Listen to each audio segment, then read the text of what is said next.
ದಿನ ನಾಡಗೌಡ ಬೆನ್ನತ್ತಿ ಇಡೀ ಜಿಲ್ಲೆ ರಾಜ್ಯವನ್ನು ಸುತ್ತಿ ತಾಲೂಕನ್ನು ಸುತ್ತಿ ಡಿ.ಕೆ. ಶಿವಕುಮಾರ್ ಬೆಂಬಲದಿಂದ ಕಾಂಗ್ರೆಸ್ ಪಕ್ಷಕ್ಕೆ ಸೇರ್ಪಡೆಯಾಗಿ ಇವತ್ತ ನಾಡಗೌಡನ ಆರಿಸಿ ತಂದಿರ್ತಕ್ಕಂಥ ಚುನಾವಣೆ ಚಾಣಕ್ಯರು ಶಾಂತಗೌಡರು ಹೇಳೋರು ಒಂದೆರಡು ವಿಚಾರಗಳು ಹೇಳಿ ನಮ್ಮಲ್ಲಿ ವಿಚಾರ ವಿನಂತಿ ಮಾಡ್ಕೊತಾ ಇದೆ.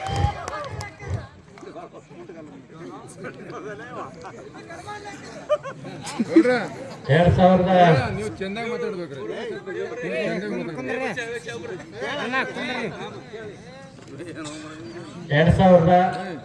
2024ನೇ ಲೋಕಸಭಾ ಚುನಾವಣೆ ಇದು 5 ವರ್ಷಕ್ಕೊಮ್ಮೆ ಬರುತ್ತೆ. 2024ಕ್ಕೆ ಮತ್ತೆ ಬಂದು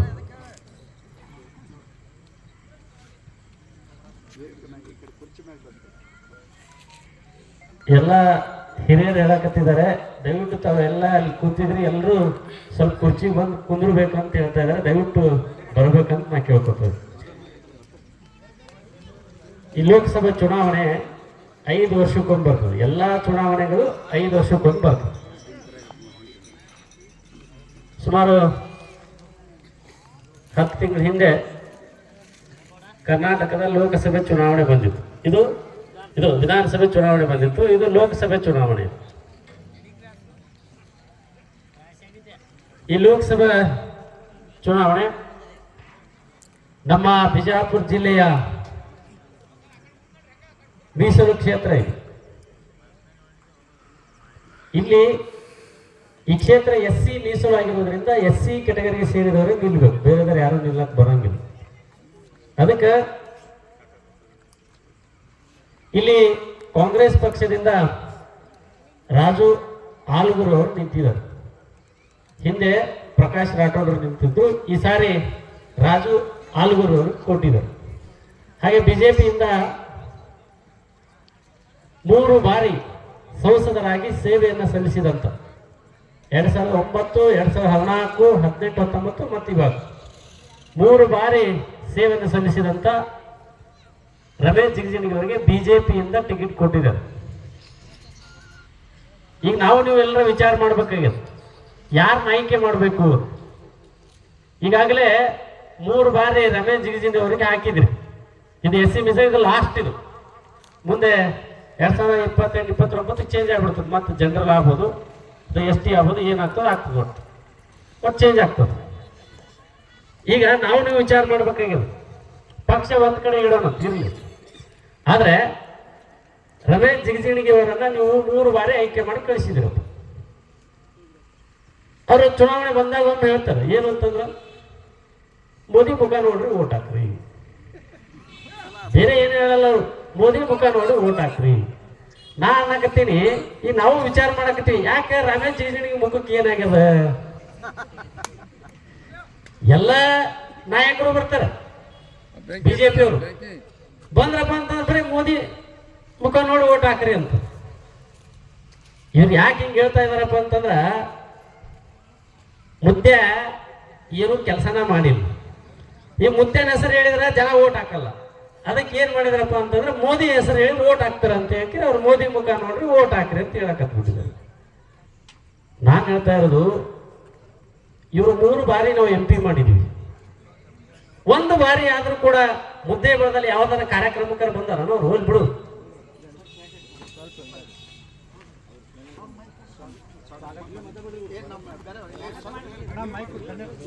ಈಗಾಗಲೇ ವೇದಿಕೆಗೆ ನಮ್ಮ ಕಾಂಗ್ರೆಸ್ ಪಕ್ಷದ ಅಭ್ಯರ್ಥಿಗಳಂತ ರಾಜು ಆಲೂರು ಸಾಹೇಬರು ಬರ್ತಾ ಇದ್ದಾರೆ. ದಯವಿಟ್ಟು ಅವರು ವೇದಿಕೆಗೆ ತಾವೆಲ್ಲ ಸ್ವಾಗತ ಮಾಡ್ಕೋಬೇಕು. ಅದೇ ತರ ನಮ್ಮ ಭಾಗದ ಶಾಸಕರಾದಂತ CS ನಾಡಗೌಡ ಸಾಹೇಬರು ಬರ್ತಾರೆ, ಅವ್ರನ್ನು ಕೂಡ ವೇದಿಕೆಗೆ ಬರಮಾಡ್ಕೊಳ್ಬೇಕಂತೇಳಿ. ಈಗಾಗಲೇ ಸಮಯದ ಅಭಾವ ಬಹಳ ಆಗೈತಿ.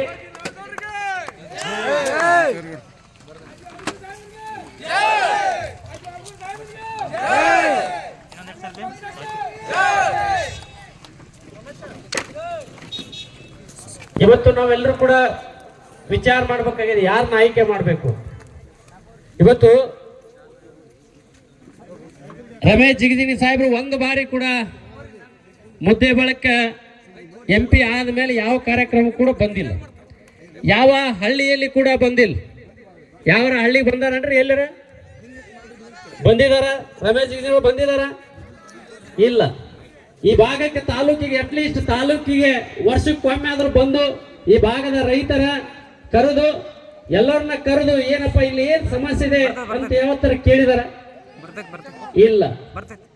ಆಯ್ತು, ಇವ್ರೇ MP ಆಗಿ ಹೋಗಿದ್ರಲ್ಲ ರಮೇಶ್ ಜಿಗಜಿಣಗಿ ಸಾಹೇಬ್ರು, ಈ 5 ವರ್ಷ ಪೀರಿಯಡ್ನಲ್ಲಿ ಏನಾದ್ರೂ ಕೂಡ ಈ ಜಿಲ್ಲೆಯ ಜ್ವಲಂತ ಸಮಸ್ಯೆಗಳ ಬಗ್ಗೆ, ಇಲ್ಲಿಯ ನೀರಾವರಿ ಸಮಸ್ಯೆ ಆಗಿರ್ಬೋದು, ಈ ಜಿಲ್ಲೆಯ ರಸ್ತೆ ಸಮಸ್ಯೆ ಆಗಿರ್ಬೋದು, ಶಿಕ್ಷಣದ ಸಮಸ್ಯೆ ಆಗಿರ್ಬೋದು, ಯಾವತ್ತಾದ್ರೂ ಕೂಡ ಒಂದಿನ ಕೂಡ ಲೋಕಸಭೆಯ ಅಧಿವೇಶನದಲ್ಲಿ ಏನಾದ್ರೂ ಎದ್ದು ನಿಂತು ಮಾತನಾಡಿದಾರ ಅಂದ್ರೆ? ಒಂದು ಕ್ವಶನ್ ಏನು ಕೇಳಿದಾರ?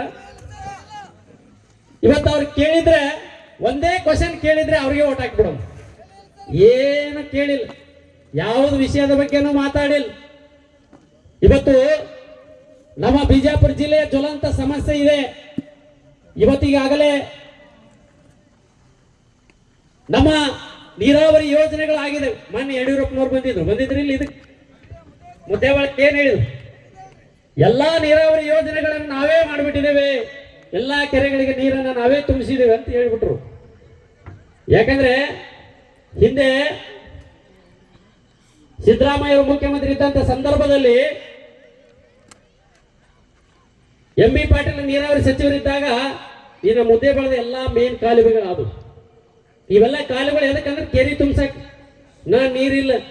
ಈಗ ಹೆಂಗೈತ, ನಾವು ಕೂಸು ಹುಟ್ಟಕ್ಕಿಂತ ಮುಂಚೆ ಕುಂಚಿಗೆ ಹೊಲ್ದಿಟ್ಟಿದ್ದೀವಿ ನಾವು. ಯಾಕಂತಂದ್ರೆ ಇನ್ನೂ ನೀರು ನಮ್ಗೆ ಅಲಾಟ್ಮೆಂಟ್ ಇಲ್ಲ, ಎಲ್ಲ ಬಿ ಸ್ಕೀಮ್ನಾಗ ಅದಾವು. ಯಾಕಂದ್ರೆ ಇಲ್ಲಿ ಬರಗಾಲ ಬಾಳ್ ಬೀಳಕತ್ತೆ, ಎಲ್ಲಾ ಕೆರೆಗಳಿಗೆ ದನ ಕರುಗಳಿಗೆ ನೀರು ತುಂಬಿಸೋಸ್ಕರ ಮಾಡಿದಾರಲ್ಲ, ಇನ್ನೂ ಹೊಲಕ್ಕೆ ನೀರಿಲ್ಲ.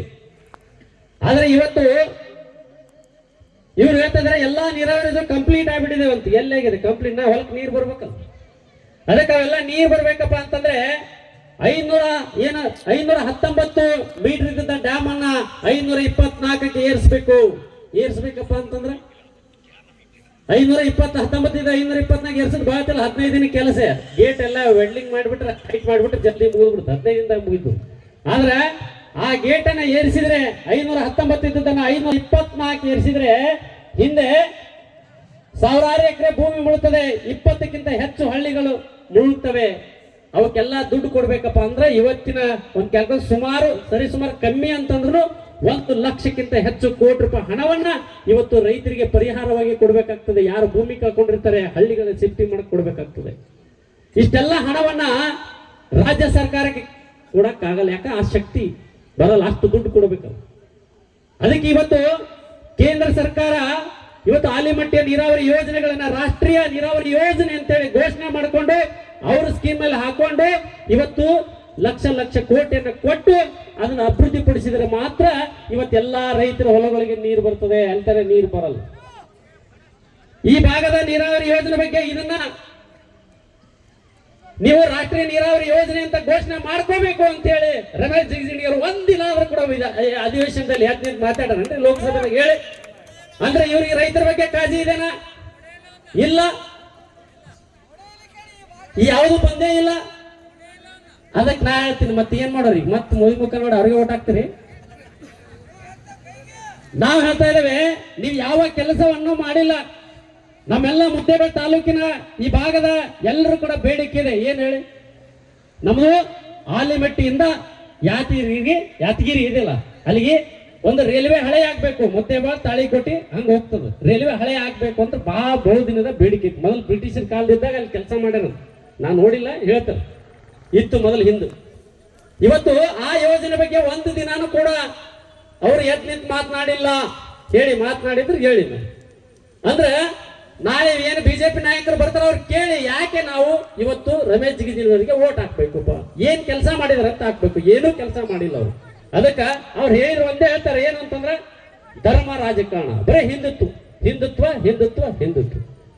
ಯಾಕಂದ್ರೆ ಬರೇ ನೇಹಾ ಪ್ರಕರಣ ಗೊತ್ತೈತಲ್ಲ, ಹುಬ್ಬಳ್ಳಿಯಲ್ಲಿ ನೇಹಾ ಪ್ರಕರಣ ಆಯ್ತು.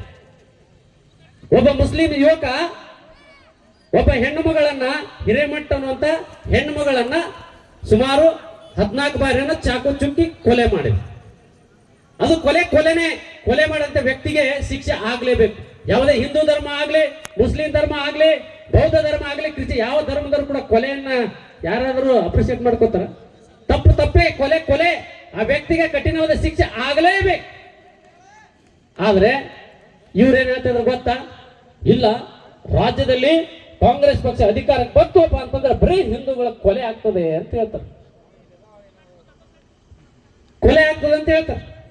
ಅವ್ರು ಹೇಳ್ತಾ ಇದಾರೆ ನಾವು ಅಧಿಕಾರದಲ್ಲಿ ಇದ್ದಿದ್ರೆ ಏನಂತ ಎನ್ಕೌಂಟರ್ ಮಾಡ್ತಿದ್ರಂತ ನಡು ಬೀದಿಯಲ್ಲಿ ಗಲ್ಲಿಗೆ ಹಾಕ್ತಿದ್ರಂತ. ಆದ್ರೆ ಇವ್ರು ಕಾಂಗ್ರೆಸ್ನವರು ಇಲ್ಲಿ ತುಷ್ಟೀಕರಣ ರಾಜಕಾರಣವನ್ನು ಮಾಡ್ತಾ ಇದ್ದಾರೆ ಅಂತ ಮಾತನ್ನು ಹೇಳ್ತಾರೆ. ನಾನು ಕೇಳ್ತಾ ಇದ್ದೇನೆ, ಯಡಿಯೂರಪ್ಪನವರೇ, ನೀವು ಮುಖ್ಯಮಂತ್ರಿ ಇದ್ದಂತ ಸಂದರ್ಭದಲ್ಲಿ, ಬೊಮ್ಮಾಯಿಯವರು ಮುಖ್ಯಮಂತ್ರಿ ಇದ್ದಂತ ಸಂದರ್ಭದಲ್ಲಿ ಈ ರಾಜ್ಯದಲ್ಲಿ ಎಷ್ಟು ಕೊಲೆಗಳಾಗಿಲ್ಲ ಹೇಳಿ? ಶಿವಮೊಗ್ಗದಲ್ಲೇ ಕೊಲೆ ಆಯ್ತಲ್ಲ, ಯಾರು ಹಿಂದೂರು? ಇವತ್ತು ಧರ್ಮಸ್ಥಳದಲ್ಲಿ ಸೌಜನ್ಯ ಅನ್ನುವಂತ ಹೆಣ್ಣು ಮಗಳನ್ನ ಅವಳನ್ನ ಅತ್ಯಾಚಾರ ಮಾಡಿ ಕೊಲೆ ಮಾಡಿದ್ರಲ್ಲ, ಅದು ನಿಮ್ ಕಾಲದಲ್ಲಿ ಆಯ್ತಲ್ಲ. ಎಷ್ಟು ಕೊಲೆಗಳಾಗಿಲ್ಲ ಹೇಳಿ? ಸಾಕಷ್ಟು ಕೊಲೆಗಳು ಆಗಿದ್ದಾವೆ. ನಾನು ಕೇಳ್ತೇನೆ, ಅವಾಗ ಎಲ್ಲಿ ಹೋಗಿತ್ತು ನಿಮ್ಮ ಬಂದೂಕಿನ ಜಂಗ್ ಹಿಡಿದಿತ್ತೇನು? ಯಾಕೆ ನೀವು ಎನ್ಕೌಂಟರ್ ಮಾಡಲಿಲ್ಲ? ಯಾಕೆ ನೀವು ಗಲ್ಲಿಗೆ ಹಾಕ್ಲಿಲ್ಲ? ಅದನ್ನು ಬಿಟ್ಟುಕೊಂಡು ಸುಮ್ಮನೆ ನಡು ಬೀದಿ ನಿಂತ್ಕೊಂಡು ಬಟ್ಟೆ ಹೊಡಿತೀರಲ್ಲ. ನಾನು ಹೇಳ್ತಾ ಇದ್ದೇನೆ, ನಮ್ಮ ನೆಲದ ಕಾನೂನು ಎನ್ಕೌಂಟರ್ ಮಾಡಕ್ ಅವಕಾಶ ಕೊಟ್ಟಿಲ್ಲ. ಕೊಟ್ಟೈತೇನ್ರಿ ಎನ್ಕೌಂಟರ್ ಮಾಡಕ್ಕಿಲ್ಲ. ನಡು ಬೀದಿ ಗಲ್ಲಿಗೆ ಹಾಕಕ್ ಅವಕಾಶ ಇದೆಯಾ? ಇಲ್ಲ. ಅದು ಮಾಡೋರು ಯಾರು? ಮತ್ತೆ ನೀವೇ ಇದ್ದೀರಲ್ಲ ಕೇಂದ್ರ ಸರ್ಕಾರದಾಗ. ಈ ಕ್ರಿಮಿನಲ್ ಲಾ ಅನ್ನ ತಿದ್ದುಪಡಿ ಮಾಡೋರು ಯಾರು?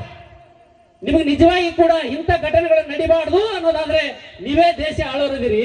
ನೀವು ಎಲ್ಲ ಮುಖ್ಯಮಂತ್ರಿಗಳ ಸಭೆ ಕರೆದು ಇವತ್ತು ವಿಚಾರ ಮಾಡಿ ಇದು ಕಟ್ಟುನಿಟ್ಟಿನಂತ ಕಾನೂನನ್ನ ಜಾರಿ ತೊಂಬರ್ರಿ. ಒಂದು ವಿಶೇಷವಾದ ಪ್ರತಿ ರಾಜ್ಯಕ್ಕೆ ಒಂದು ವಿಶೇಷ ನ್ಯಾಯಾಲಯವನ್ನು ಓಪನ್ ಮಾಡಿ ನ್ಯಾಯಾಲಯನ ತೆಗೆದು ಇಂಥ ವಿಶೇಷ ಪ್ರಕರಣಗಳು ಯಾವಿದಾವೆ ಅವೆಲ್ಲ ಪ್ರಕರಣಗಳನ್ನ ತ್ವರಿತಗತಿಯಲ್ಲಿ 15 ದಿನದ ಒಳಗಾಗಿ ಅವ್ರನ್ನೆಲ್ಲ ಇತ್ಯರ್ಥ ಮಾಡಿ, ತಪ್ಪು ಮಾಡಿದ್ರೆ ಅವ್ರಿಗೆ ಗಲ್ಲಿ ಹಾಕುವ ಕೆಲಸವನ್ನ ಮಾಡ್ರಿ. ಅವಾಗ ನಿಮಗೆ ಕಾಳಜಿ ಅದ ನಾವು ಅಂತೀವಿ. ಅದನ್ನ ಬಿಟ್ಟುಕೊಂಡು ಇವ್ರು ಏನ್ ಹೇಳ್ತಾರ, ನಮ್ಮ ಯತ್ನಾಗೌಡ್ರು ಹೇಳ್ತಾರ ಏನು ಅಂತಂದ್ರ, ನಮ್ಮ ಸರ್ಕಾರ ಅಧಿಕಾರಕ್ಕೆ ಬಂದ್ರೆ 20,000 ಬೋಡೇಜರ್ ತಗೊಂಡ್ಬರ್ತೀನಿ ಅಂತ. ಬೋಡೇಜರ್ ಗೊತ್ತಲ್ಲ? ಬೋಡೇಜರ್ ನಾದೇನಂತಾರ, UPA ಸರ್ಕಾರ ಏನು ಮಾದರಿ ಆಡಳಿತವನ್ನು ತರ್ತಿದ್ದೆ. ನಿಮ್ಗೆ ಯಾರು ಬೇಡ ಅಂದ್ರಪ್ಪ? UPA ಆಡಳಿತ ಮಾಡಕ್ ಬೇಡ ಅಂದ್ರ ಯಾರಾದ್ರು? ಇಲ್ಲಲ್ಲ. ಏನು ಬೋಡೇಜರ್ ತರಕ್ ಬೇಡ ಅಂದಿದ್ರ? ಯಾಕೆ ಯಡಿಯೂರಪ್ಪ ಇದ್ದಾಗ ಏನು ಬೋಡೇಜರ್ ಬ್ಯಾಟ್ರಿ ಹೋಗಿದ್ವು ಏನೇನು? ಏನ್ ಜಂಗ್ ಹಿಡಿದತ್ತೆ? ಏನ್ ಚಲೋ ಆಗ್ಲಿಲ್ಲ. ಅದಕ್ಕ ಈ ರೀತಿ ಹೇಳಿಕೆ ಕೊಡೋದನ್ನ ಬಿಡ್ಬೇಕು. ಧರ್ಮದ ಮಧ್ಯೆ ಬೆಂಕಿ ಹಚ್ಚಿ ರಾಜಕಾರಣ ಮಾಡೋದನ್ನ ಬಿಟ್ಟು ಅಪ್ರೀತಿ ಪರವಾಗಿ ಕೆಲಸ ಮಾಡಿ ನಾವು ನಿಮ್ ಜೊತೆಗೆ ನಾವು ಇರ್ತೇವೆ. ಆದ್ರೆ ಈ ರೀತಿ ಮಾಡೋದು ಬೇಡ. ಅದಕ್ಕೆ ನಾನು ಹೇಳ್ತಾ ಇದ್ದೇನೆ, ಇದು ಕೊನೆಯದಿದೆ. ಈ 3 ಬಾರಿ ಇವತ್ತು ರಮೇಶ್ ಜಿಗಜಿಣಗಿ ಅವರಿಗೆ ಅವಕಾಶ ಮಾಡಿಕೊಟ್ಟಿದ್ರಿ. 5 ವರ್ಷ ಒಂದು ಬಾರಿ ಇವತ್ತು ರಾಜು ಆಲ್ವಾರ್ ಸಾಹೇಬರಿಗೆ ಅವಕಾಶ ಮಾಡಿಕೊಡಿ. ಅವರು ವಿದ್ಯಾವಂತರಿದ್ದಾರೆ, ಪ್ರೊಫೆಸರ್ ಇದ್ದಾರೆ. ಇವತ್ತು ಸಂಸತ್ತಿನ ಅಧಿವೇಶನ ನಿಂತು ಮಾತನಾಡುವಂತ ಶಕ್ತಿ ಅವ್ರ ಹತ್ರ ಇದೆ. ಅದಕ್ಕೆ ಅವ್ರು ಕಳಿಸಿ ಅಂತ ನಾವು ಕೇಳ್ತಾ ಇದ್ದೀವಿ. ಇದೊಂದು ಸಲ ಕಳಿಸ್ಬೇಕು ಸಾಕು. ಮುತ್ತೆಗೆ ಹೇಳ್ಬಿಡ್ರಿ, ಮುತ್ತೆ ನಿನ್ 80 ವರ್ಷ ವಯಸ್ಸಾಗ್ಯದ, 3 ಬಾರಿ ಆಯ್ಕೆ ಮಾಡ್ಬಿಟ್ಟಿದ್ಯಪ್ಪ. ಇದೊಂದ್ಸದ ಆರಾಮಾಗಿ ವಯಸ್ಸಾಯ್ತು, ನೀ ಆರಾಮಾಗಿರು. ರಾಜು ಆಲ್ಗೂರ್ ಅಣ್ಣರು ಇನ್ನೂ ವಯಸ್ಸದ ಹೆಂಗದಾರೆ, ಈ ಸಲ ಅವ್ರು ನಾವು ಒಳಗ್ ಕಳಿಸ್ತೀವಿ ಅಂತೇಳಿ ನೀವು ಊರಾಗ ಎಲ್ಲರಿಗೂ ಹೇಳಿ ಇದೊಂದ್ಸತ ಬಿಡಿ ಅಂತೇಳಿ. 100ಕ್ಕೆ 100 ರಾಜು ಆಲ್ಗೂರ್ ಗೆಲ್ತಾರೆ. ಈಗಾಗಲೇ C4 ಸಮೀಕ್ಷೆ ಬಂದಿದೆ. 100ಕ್ಕೆ 100 ಬಿಜಾಪುರ ಜಿಲ್ಲೆಯಲ್ಲಿ ರಾಜು ಆಲ್ಗೂರ್ ಗೆಲ್ತಾರೆ. ಅವ್ರು ಹೆಚ್ಚಿನ ಮತಗಳ ಅಂತರದಿಂದ ಗೆಲ್ಲಿಸುವಂತ ಕೆಲಸವನ್ನು ನೀವು ಮಾಡ್ಬೇಕು. ಯಾಕಂತಂದ್ರೆ ಈ ಮುದ್ದೇವಾಳ ಮತಕ್ಷೇತ್ರದ ಅತಿ ಹೆಚ್ಚು ಮತಗಳನ್ನು ಕೊಟ್ಟು ಆರಿಸಿ ಕಳಿಸಿದ್ರೆ ಅದು CS ನಾಡಗೌಡ ಸಾಹೇಬರಿಗೆ ಒಂದು ಶಕ್ತಿ ಬರ್ತದೆ. ಯಾಕಂದ್ರೆ ನಾಳೆ ರಾಜು ಆಲ್ಗೂರ್ ಸಾಹೇಬ್ರ ಕೈ ಹಿಡಿದು ಕೆಲಸ ಕೇಳಕ್ ಬರ್ತದೆ.